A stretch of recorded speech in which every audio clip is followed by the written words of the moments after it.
we're going to be talking about mindfulness in medical school. Today I'm joined by Janvi and Marcus Campbell, who are both third-year medical students at the University of Otago. We're going to talk about mindfulness in medical school. We're going to talk about how it can help prevent and protect from burnout.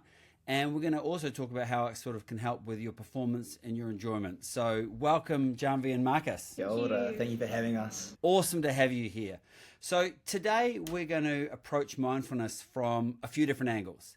Janvi is Hindu and so brings this approach, and Marcus brings the Te Ao Māori approach. So I'm really excited about this conversation and the different perspectives we're going to get on mindfulness, because I think when you ask someone what is mindfulness, everyone has a different answer.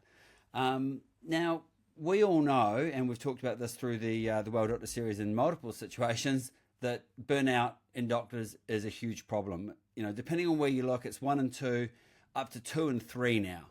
What I didn't realize until recently is that the prevalence of burnout in medical students is now at about 40%, with up to 85% experiencing high emotional exhaustion. Now, 40% levels of burnout is the level of burnout that doctors were at when I started researching it back in about 2010. It's gone up from then, hasn't trended in the right direction, it's trended in the wrong. And I'd say from my observations, when I was at medical school over 20 years ago, burnout wasn't at 40%. I don't recall it being, that much of a problem. So I guess part of what we'll cover off today is what's changed. Is it the medical school? Or is it more likely the hyper-connected, always-on world that we live in that always brings those pressures and those, comparisons and all that sort of stuff? So I'd posit that while mindfulness wasn't necessary when I was at medical school, I mean, it was probably useful, but maybe not, critical.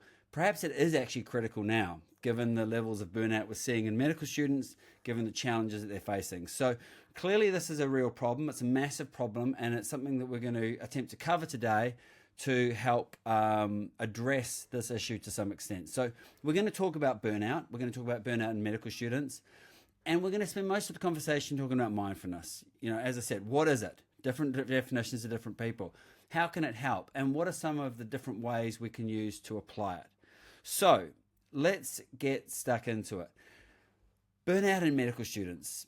Janvi, Marcus, what does burnout mean to you? What do you see in terms of your class at the moment? I would say burnout is essentially just a state of complete exhaustion, like physical, mental, social, just everything's gone, and you just can't really focus. You're really dissociated from yourself, from your surroundings, and honestly it's just kind of self-perpetuating, because when you're burnt out you can't do anything else to bring you back to your normal state, and then it just gets worse and worse from there.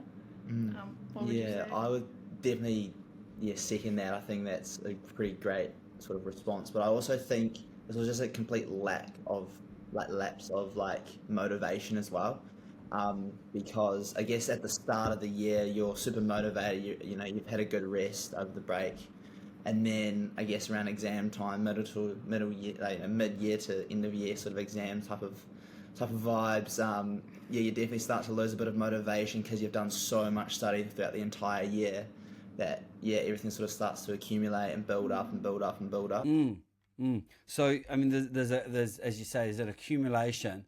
There's a, I guess, not, continuing to add load, isn't there? That's kind of how burnout feels. You just keep adding more and more on your shoulders, and eventually at some point you crack. Do you see, how prevalent do you see this amongst your classmates? I'd say hearing 40% kind of seems a bit low, I think. I would say so, because I think it depends on a multitude of factors. But I would definitely say, when I heard initially 40%, I thought that was actually quite low. Sort of expecting well over 50. I don't know about you, Janvi, but yeah. I think everyone experiences it at some point, and most commonly is experienced during exam season. So I would say at least all of our medical students. At least all. I mean, the thing about research is it's generally lagging. And so I think the study I was looking at was, 3 or 4 years old. So, I mean, I think to me, from talking to you, from going back to when I was at medical school, looking at these studies, it's trending in the wrong direction. That's the thing, isn't it? It's definitely getting worse. And And so why do you think burnout is so prevalent amongst medical students? Personally, firstly, to get into medical school, you have to average, high grades, and it's higher workload all the time. And I guess potentially like the accumulation of all those long hours of studying and potentially not looking after yourself because you continuously have this workload and you have this goal and this discipline to get into medical school or whatever chosen field. I think that potentially students don't have a great duration of time to have a rest.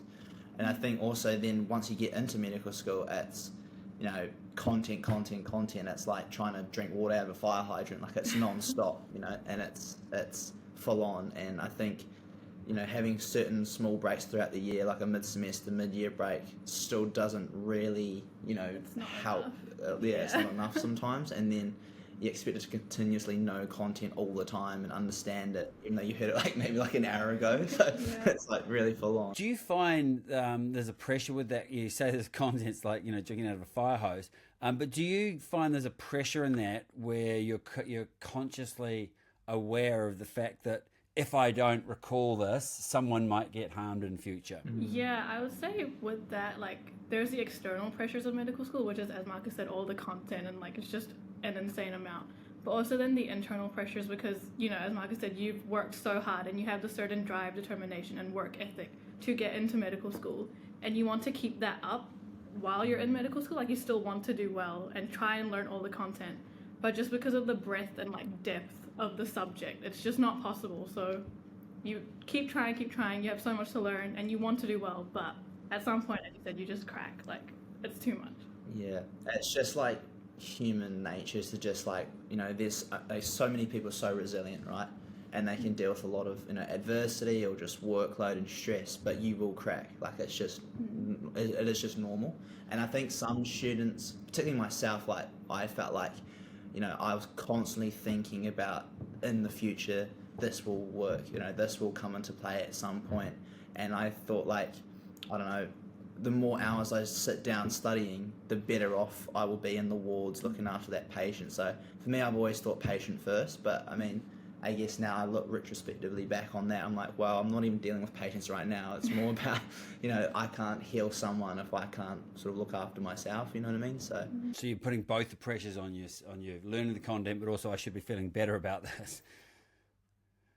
Do you think, we talked about this when we were preparing, to get into medical school, you have to work your ass off. You really have to put the effort in. It's a hard course to get into. And everyone who gets into medical school comes from being, top few in their school. And then you get to medical school and you're average. and then you see what smart is. There's a couple of people who you're like, okay, so that's smart. Do you think that fuels this sort of drive to just keep working at the levels that you needed to do to get into medical school? I'm quite fortunate. I had Janvi in my stream last year and she was one of those smart ones. It was awesome. I think it's great that you're surrounded by many like-minded individuals who have this goal, and then you see people who are just shining in class. They're doing really, really well, understanding content and are willing to teach other students. I guess you do tend to start comparing yourself and thinking, actually, I think I need to step my game up a little bit. But then in reality, you're trying to maintain everything else in your life. Yeah. It's just pretty full on.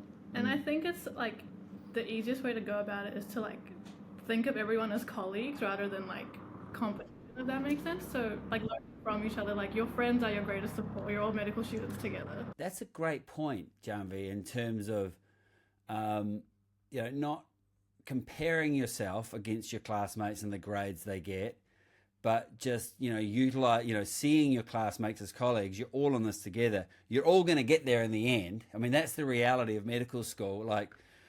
Medical school wants to keep you in, and it's not trying to fail people. And the fact that you're there means you deserve to be there.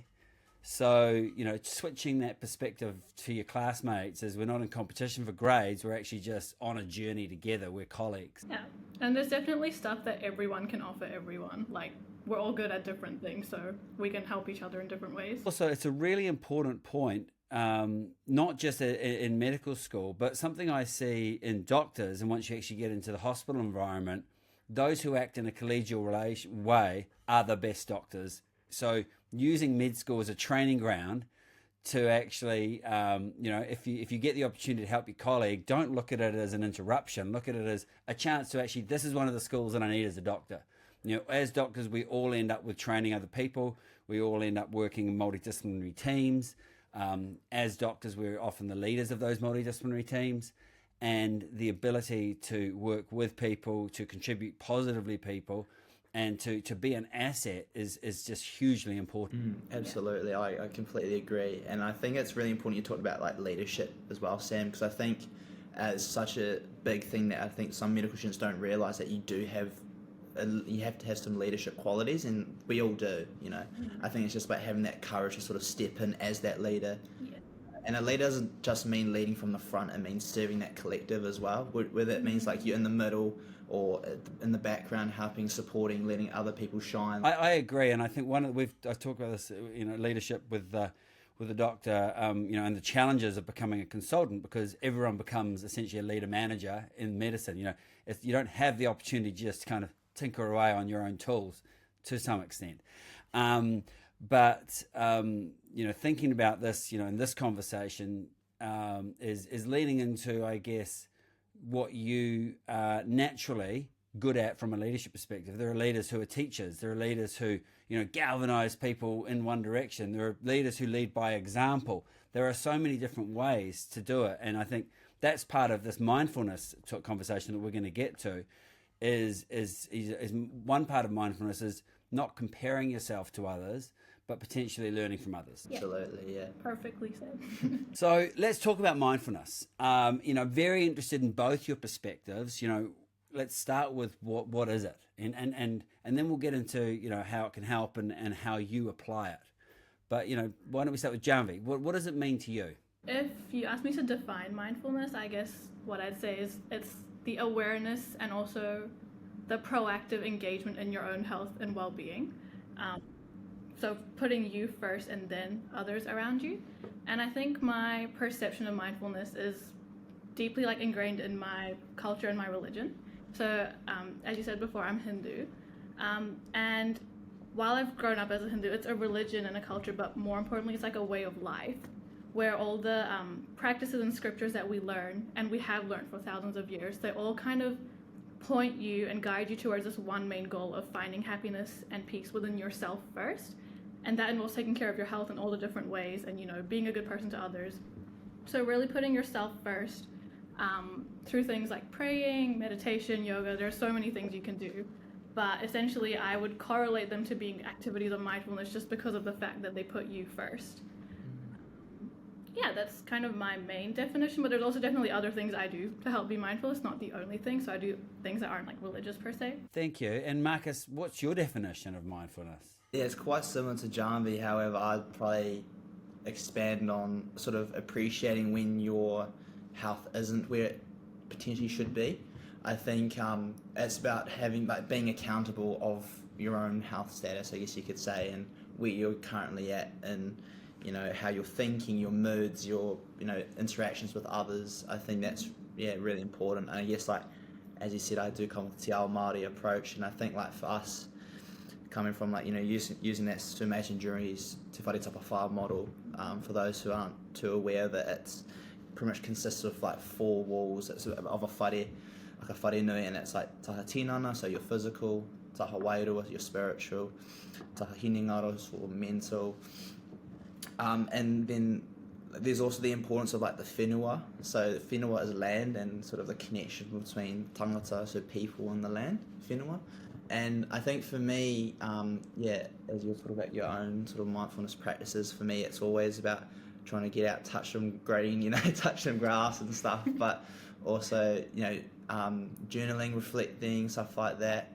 And I sort of, for me it's always about being accountable and, what could you do to sort of make yourself feel a bit better. It's really interesting. I love hearing both of your different perspectives. I didn't ask you this before when we were preparing, because I wanted to almost be surprised. I come from mindfulness. I love the way you both have a much more holistic approach. See, I see mindfulness as kind of being aware of right here and now and what your thoughts are, and then creating some space between those thoughts, the stimulus, and then the response, how I'm going to show up in the moment, which is a much more limited definition compared to the way you look at it. And I think I was thinking back to our conversation about leadership earlier, and I think one of the traits of good leaders is they see things as they are, they see things better than they are, and then they make them that way. And you could apply that leadership to yourself and to your own holistic, the way you both look at mindfulness. Janvi, ultimately aiming towards happiness and peace.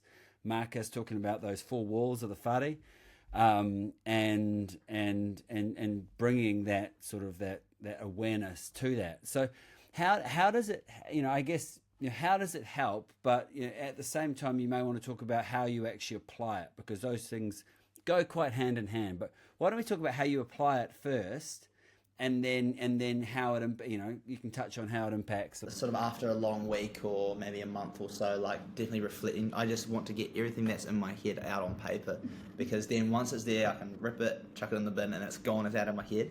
But then when you're writing, you start to realize, I'm lacking in this aspect. So for me, as I sort of talk about te whare tapawhā, like taha whānau, social, and all that sort of stuff, if I'm thriving in my social, thriving in my mental, I'm not doing so well spiritually, but I'm thriving in other places, then I've got somewhere that's weak. I can start to start to prioritize that sort of aspect of my life a bit further. So it's kind of like if you were thinking about if you're building a house and you've got one wall, three walls that are really strong and one that's quite weak, then obviously that thing's coming down. So I'm from Christchurch. I know what earthquakes are like. I'm pretty experienced with the whole that sort of stuff. So I think let's say for example I've been eating really poorly, not running, not doing my training, but everything else in my life's going well. Then I'd want to prioritize that. So then therefore everything else is enhanced and strengthened. So that's how I'd probably apply it in my life. Do you see each of those pillars or those walls as they're almost future predictors of whether you're going to be thriving or burn out, isn't it? Because you could go, everything seems great in these areas, but one has completely fallen over. All right, course correct, because there's a crash coming. Yes, absolutely, yeah. And that's the thing, I guess, like we'll talk about it probably later on, but during exam times and stressful times in your life, like you feel like you can't, and that's when mindfulness comes in. That you're aware, but what are you going to do about it? Being proactive. When you started writing it down, had you sort of heard about journaling and read about journaling, or is it just something you naturally started doing? I was quite fortunate enough to have a mentor throughout university, so could have said, have you tried this before? And I was before getting into uni, I wouldn't say I was very aware of mindfulness, I guess, because I don't know, I come from an all boys school that didn't really focus on that. It was like rugby and all that sort of stuff. But I guess once I got to uni, I realized the importance of just getting your thoughts out, whether you're just venting to someone or you're just getting it out in whatever way you feel.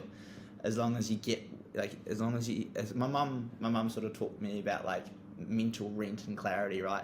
It's kind of the more things you put on your plate and the more time you think about it and think about it and think about it rather than talking, it sort of stacks up rent and time and space in your head, and that kind of takes you away from doing other things.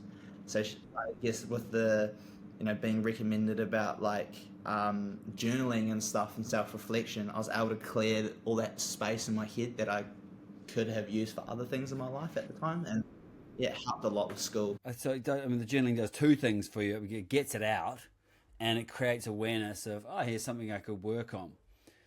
As you were talking about that and talking about rent in the head, and I was thinking back to the fact that that burnout has increased in medical students. It wasn't at 40% when I was there, and you think it's probably more now. So, and I was thinking about the world that we lived in back then, because I don't think medical schools changed that much. It was hard to get into. It's still hard to get into, and you had to learn far more than any human brain can learn. That was similar. But what has changed is the world that we live in. If I think back to when I was at medical school from 97 to 2002, we lived in a very, very small world. We didn't have phones and internet in our pockets and Facebook, and I wouldn't have been aware of American elections or what's going on in Gaza or what my friends, we live in a world now where there is a lot more taking up, rent in your head, isn't there? Absolutely, and I think with like social media and stuff, you're seeing it more and more often as well. And I think, you start to, I guess with evolution and time. Oh, I sound like I'm in a biology class, eh? But like, with evolution and stuff, I guess, you do become more connected with things that are going on around you. Yeah. And that does, and therefore, take a bit of space in your head. Yeah, well, potentially you become more connected with the things that are going on, not around you. They're miles away, and maybe less connected with the things that are going on in you, because there's only so much bandwidth you've got, isn't there? Like if I think about my world, it was tiny back then, and I didn't have all my, this rent, that I was being charged for all these other things. That's probably better. Yeah, That's a good way to put it. Yeah, absolutely. Yeah. And so that adds to that constant anxiety and stress and burnout and things. Janvi, what about you? How do you apply? I do like quite a few different things. My main thing is praying, so I like praying in the morning for 5 minutes, just quickly clearing my head. If I have a test or something coming up, I'll just quickly pray for that. Hope it goes well. That's my main thing. But also, I think having really strong social relationships is a really big one for me. So that's with my family and my friends. So I call my parents every day just to, keep me grounded, remind that I still exist, even though I'm far away. I really look up to my parents and my siblings, so I make sure to call them every day. And with my friends, just making time for them at lunchtime every day, even just like once a week, going out on the weekend, doing something, so you have that peer connection, because your friends understand, they're going through the same struggles as you, so they understand. And just having those good relationships, so that if you ever do feel like you're falling behind or lacking in something or need advice, you have someone to fall back on. Other than that, I think physically, just exercising, eating well, and then engaging in my hobbies. So I like doing a lot of things in the arts. I play instruments and paint and stuff. So just putting myself out of that medical school environment for a bit really helps me just stay away from it for a little bit. I think the most important thing with engaging in mindfulness activities is to actually make proactive time for it, because medical school, as we said before, it doesn't stop for anyone, it just keeps going. So if you want to look after yourself, you have to actually actively prioritize that and block out time where you give yourself space to do those. Listening to you, you're both, as I said, I wouldn't have known what mindfulness was at medical school. I didn't have anything like the level of awareness that you two both have. And I think, you've been, to some extent, have to develop this, given with this conversation we've talked about, you have a lot more going on in your world compared to what I had back then. So it seems like you've developed these really healthy practices of mindfulness, applied in such different ways. So they seem like a great idea. So tell me, we touched on it before, you touched on it before, Marcus.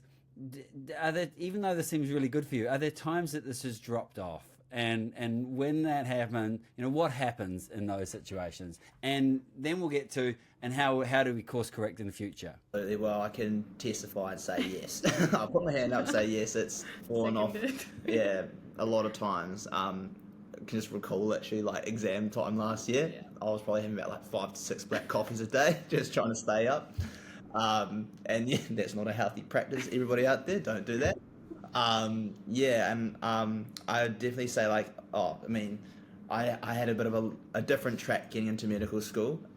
So I've sort of done that like every year. But I would definitely say that retrospectively, like looking back, I would definitely say that the times that mindfulness and I guess mindfulness practices start to deteriorate and drop off is definitely during the most amount of stress, because you're trying to prioritize the next thing.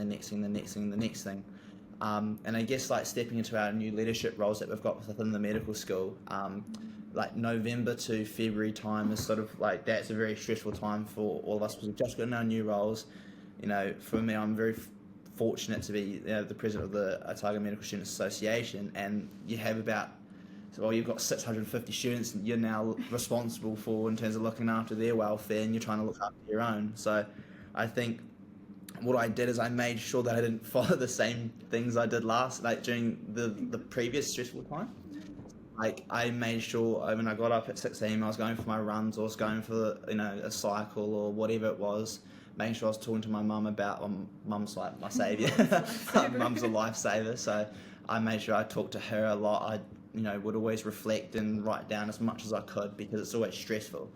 And yeah, I think that definitely allowed me to, when the time came to start, when I stepped into the role and had to, start to run things, try to run things like a well-oiled, machine, I was much better prepared and ready to go, and I felt like more attentive and ready to actually, go for it. So yeah, I guess, for cases exam coming up or whatever, I'll be ready to go. I really like what we said. I mean, often we have to learn by mistake. That's a reality. But rather than beating ourselves up about it, we're better to learn from it and course correct. And I think I've had multiple conversations with doctors and doctors in leadership positions. And, we've talked about burnout and well-being in doctors and the importance for doctors of actually living, setting an example, living by example. And, we can't just preach something and do the opposite. And so using medical school as a great time, like this is a good time to develop. You do have a stressful, university course. There are stressful exams. But if you can learn to thrive despite that or through that and actually develop practices, using med school as a way to prepare yourself for life as a doctor, if you've actually developed healthy practices, you're far better. Like, your exam results are going to mean very, very little in 6 years' time. And as we know, cramming for exam doesn't mean we've learned it either. We can, most med students I knew were pretty good at cramming and then forgetting it a week later. So, learning how to actually do things the right way and do things in a healthy way is going to set you up so much better than just getting a bit better result in the exams. Yeah, and I think that's the important thing I sort of learned about in medical school compared to health sciences first year, is that you're very outcome oriented when you're trying to get into medical school. But yes, absolutely, I'm not saying you shouldn't, but I think one thing I've learned the most is to become obsessed with the process, because that's your outcome is determined by the process that you take, and being mindful and making sure you're looking after yourself during the navigation to medical school or whatever degree or thing you are doing in your life will definitely ensure a successful and a positive outcome, whether that is well, for example, if we're going for 100%, we get 100%, or a pass. You still learn something from it at the end of the day, like that. Doesn't really matter the outcome. Absolutely. And Janvi, what about you? Have there been times where you've dropped the ball a little bit? Yeah, definitely. I think same thing applies during exam season when the main focus just becomes academics and you just funnel everything into your life towards that one goal. Definitely dropped it in my first year and a bit last year, but I think what I learned when I dropped it was that I just started craving it. Like, I wanted to do something for myself and make that time for myself. And at some points, like when I did give myself 15, 20 minutes even, just to go pick up my guitar and play a song or call my family for like 10 minutes, I would come back so much stronger. So I think I learned pretty quickly that like during those times I still have to keep prioritizing those things, because if I don't, I'm just gonna burn out much faster and I'm just not going to focus. So doing those things actually helped me come back stronger. I think something that I would hope this conversation is useful for, we talked about awareness multiple times through this conversation. And if we're not aware, we can't address something. I never had this sort of conversation, so I never would have looked back and gone, hang on a second, I was really dropping the ball, on a lot of things that were good for me during exams, and it probably wasn't helping. The moment we become aware is the moment we can actually do something different in future, or now, isn't it? So that would be my, mindfulness is going to mean different things for anyone listening. People will have ideas about what it's meant for you and what you've done and what's been helpful. But I hope that the main thing, one of the main things I get out of this is just that awareness to go, oh, I could do better in the future. It's not about beating ourselves up about it, but it's just about actually growing. And again, to any medical student, using med school to develop those habits and those practices that set you up to actually thrive in what is an even more stressful environment once you become a doctor. So this has been a really cool conversation. I as I said, preparing for this, realizing what an issue it is, and in terms of burnout, and understanding more from you as to why that would be the case. I've loved your different definitions of mindfulness. But both of those definitions, if I'm sort of listening back, it's like there's an awareness piece, there's a holistic piece, and then there's also a making good choices piece, isn't it? It's actually prioritizing what you've decided matters, whatever that, I guess, framework is for anyone. Absolutely. Yeah, I think, just sort of going on from that, it is about making good choices, and some people don't, personally for me, I can say I didn't make the best choices at the time. It's about growth and like, how do you grow from it? How do you learn not to, make those silly mistakes or decisions like trying to stay up 14 hours all the time, it's ridiculous. Yeah, absolutely. So look, thank you so much for this conversation, Janvi, Marcus. This has been really impactful for me, and hopefully for anyone listening. Is there, based on this conversation, what we've talked about today, is there any final thing that you would like to, any final thought that you'd like to leave the listeners with? Yeah, I guess just summarizing what we've said so far, like in medical school, we're budding doctors, we're going to be doctors soon, but it's really important to realize that you're also a human while you're being a doctor, and you're just like your patients, and just like your patients have needs in all the different areas of their health and well-being, like so do you. So if you're going to honor the needs of those patients, you should honor them for yourself first. There's no shame in that, like it's just human nature, so you can't pour from an empty cup, so fill up your one first. Ooh. I just took some notes there. Absolutely. What would I say? Something I learned probably maybe 2022. I feel old now. In order to heal and look after a patient, you have to heal and look after yourself.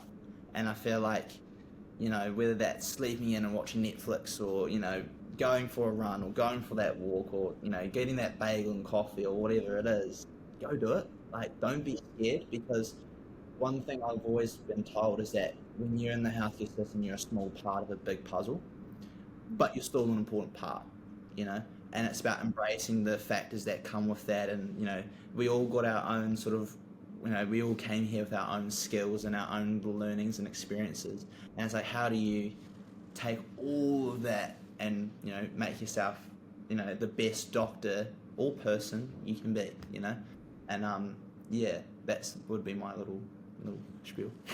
Great people make great doctors. And maybe, as you were both talking about this, prioritizing yourself, a few years ago, but I lobbied the World Medical Association to amend the modern day Hippocratic Oath Declaration in Geneva to include, I will attend to myself and my skills in order to provide care of the highest standard. And essentially, at the highest level, the World Medical Association says we have to look after ourselves. We have to attend to our well-being. Great people make great doctors, and the skills that you are developing now to better handle the stresses that you're facing now will equip you for what we know is a challenging but incredibly rewarding job. So